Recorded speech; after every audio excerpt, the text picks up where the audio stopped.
Muy bien, y a esta hora de la noche vamos a conversar un poco acerca de los asuntos penales que envuelven a nuestra coyuntura política, y para ello vamos a darle la bienvenida al doctor Carlos Rivera, abogado penalista, y a quien le damos un saludo aquí en Visión Central. ¿Cómo está, doctor Rivera? Muy buenas noches.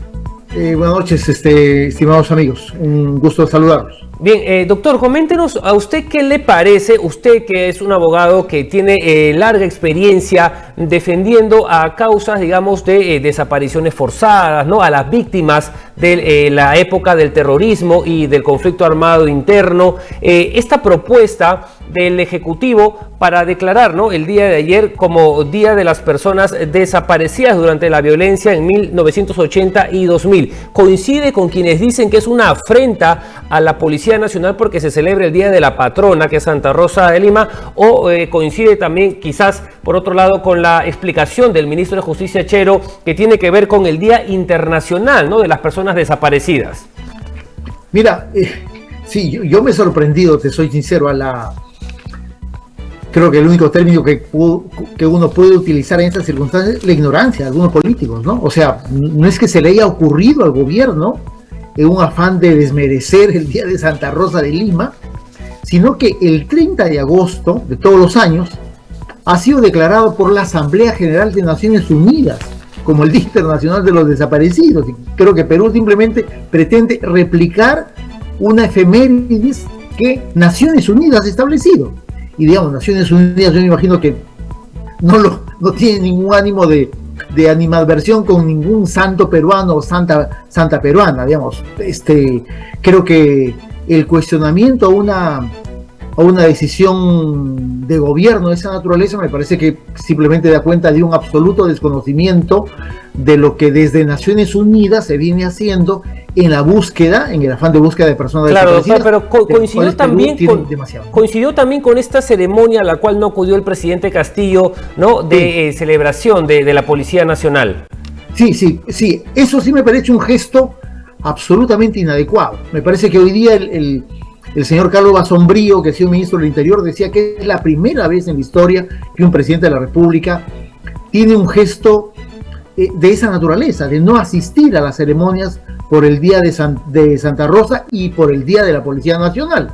Digamos, a mí me parece que es un gesto simplemente inexplicable, que da cuenta de la desatención que suele tener el presidente de la República sobre algunos asuntos tan sensibles e importantes como mantener una buena relación, no solamente de subordinación, recordemos que él es además el jefe supremo de la Policía Nacional y de Fuerzas Armadas, sino de una relación cordial con instituciones tan importantes como la Policía Nacional en el caso de Perú, ¿no? Y justamente, doctor, también con este cargo que él ostenta como jefe supremo de las fuerzas policiales también, y estos cambios que han habido en la Comandancia General, en la Inspectoría también, que tienen que ver con la denuncia que su defensa y él han presentado contra el coronel Harvey Colchado, ¿no?, encargado de participar en estas investigaciones en su contra. ¿Cuál es su valoración acerca de esta situación que se está produciendo?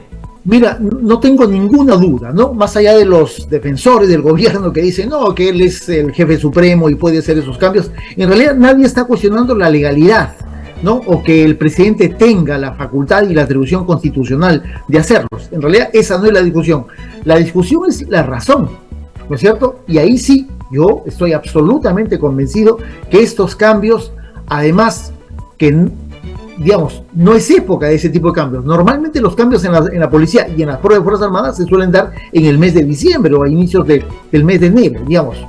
A mí me parece que esos cambios tienen que ver con esta voluntad de atropellamiento que tiene el Ejecutivo y especialmente el presidente de la República sobre el coronel Colchado. No tengo duda. Y es una cosa que se ha hecho de una manera como de causa y efecto, ¿no es cierto? La semana pasada se presentó esa denuncia absolutamente inconsistente y carente de fundamento, y el día de hoy Harvey Colchado ya estaba siendo citado a declarar en la inspectoría. Digamos, cuando un ciudadano común y corriente hace una denuncia en inspectoría, se demora a veces semanas en que una investigación se instaure y mucho más tiempo a que llamen a un efectivo policial a declarar. Pero claro, tengamos en cuenta, y eso hay que subrayarlo, como tú has mencionado, Castillo no es cualquier ciudadano, es el jefe supremo de la Policía Nacional, y por lo tanto creo que aquí hay no solamente un manoseo de la institución, sino un sometimiento político y un abuso de poder que me parece simplemente injustificable, ¿no? Bien, doctor, también, bueno, por ejemplo, ¿no? Pasión Dávila, congresista del bloque magisterial, ha solicitado que se cite tanto a Harvey Colchado como a Marita Barreto y a Patricia Benavides para que expliquen las acciones que están tomando por las investigaciones en torno a casos de corrupción, y ha dado un dato que ha comentado, ha dicho que Colchado es investigado por la Inspectoría por presunto autosecuestro y además por haber desfalcado 630.000 soles.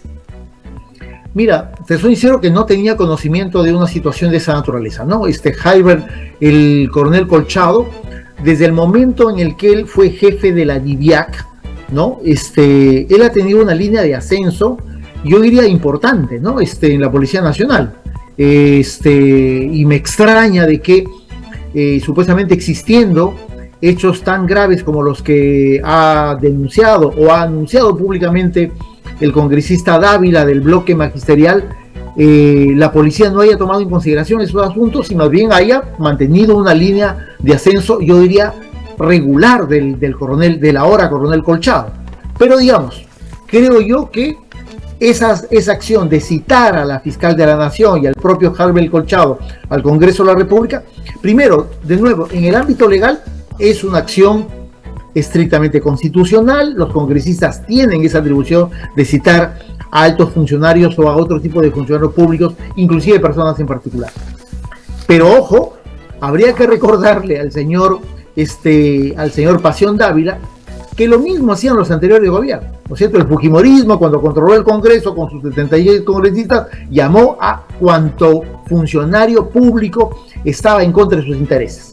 Y curiosamente, a uno de los cuales llamó en alianza con el partido aprista fue justamente el coronel Colchado. ¿Cuándo? Cuando la DIVIAC estaba investigando y hacía operaciones policiales como consecuencia de mandatos judiciales en el caso de los cócteles contra Fuerza Popular. Digamos, simplemente eso hay que recordarlo. Claro, y en ese momento Harvey Colchado era repudiado por ese sector y ahora es, digamos, ¿no? Ahora es elogiado. Exactamente. Es cuando no, como siempre, ¿no? Estaban a Colchado como se dice, apretarlo en el Congreso, ¿no? Ahora lo elogian. Y capaz, los que antes elogiaban a Colchado, ahora están en este afán de querer amedrentarlo, ¿no? Ahora, doctor, también en un ánimo por tratar de ser objetivos también en toda esta situación, sí, existen también cuestionamientos al desempeño o algunas decisiones puntualmente tomadas por la propia fiscal Patricia Benavides, como por ejemplo la remoción de la fiscal Revilla, quien investigaba a su hermana, ¿no? Se ha revelado en un reciente informe también de IDL que este argumento de la baja productividad no es necesariamente exacto ni corresponde con la verdad, porque unos informes han revelado que por el contrario su productividad a la medida que avanzaban los años iba aumentando. Entonces, que también para tratar de valorar un poco el papel de la otra parte, ¿usted cómo lo considera?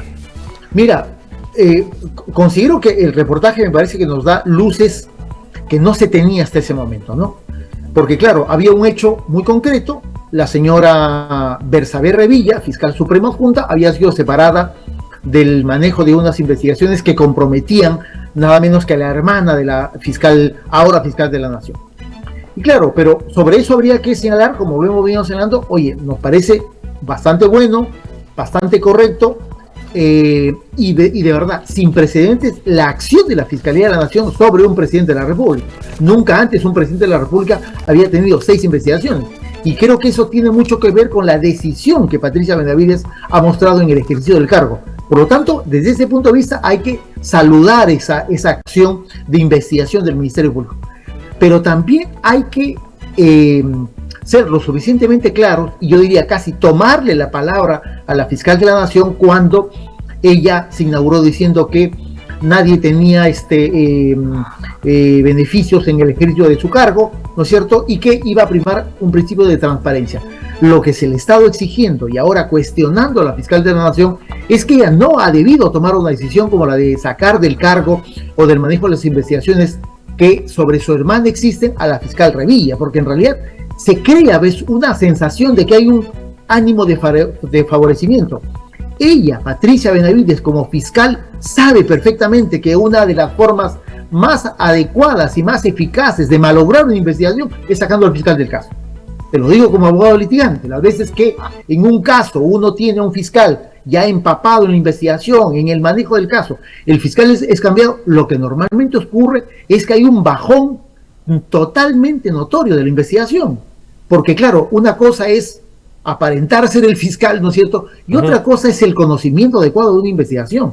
Y me parece que el caso que se sigue contra Emma Benavides, la hermana de la fiscal de la Nación, es un caso bastante grave, ¿no es cierto? Sí. Y que creo que en el reportaje de César Prado de IDL Reporteros está lo suficientemente documentado. Digamos, es una situación simplemente inadmisible, ¿no? De cómo desde una posición de privilegio, que es ser un juez de apelaciones, se ha ido manejando de una manera, yo diría, cuasi delictiva, la situación de las liberaciones de algunos acusados de narcotráfico. Sí, pues, digamos, frente a esta situación es inobjetable un cuestionamiento a la fiscal de la Nación, ¿no? Se ensombrece también un poco, ¿no? Las decisiones, digamos, se ve un poco y que hay ese favorecimiento que usted menciona y que de alguna manera pues también cuestiona, ¿no? Que es las decisiones que toma hacia un lado y luego hacia el otro. Pero bueno, digamos, ya no hay marcha atrás con esta decisión, ya se tomó y bueno, ya digamos, tiene que afrontar las consecuencias. Exactamente, ya no hay marcha atrás. Primero porque se quiso al inicio aparentar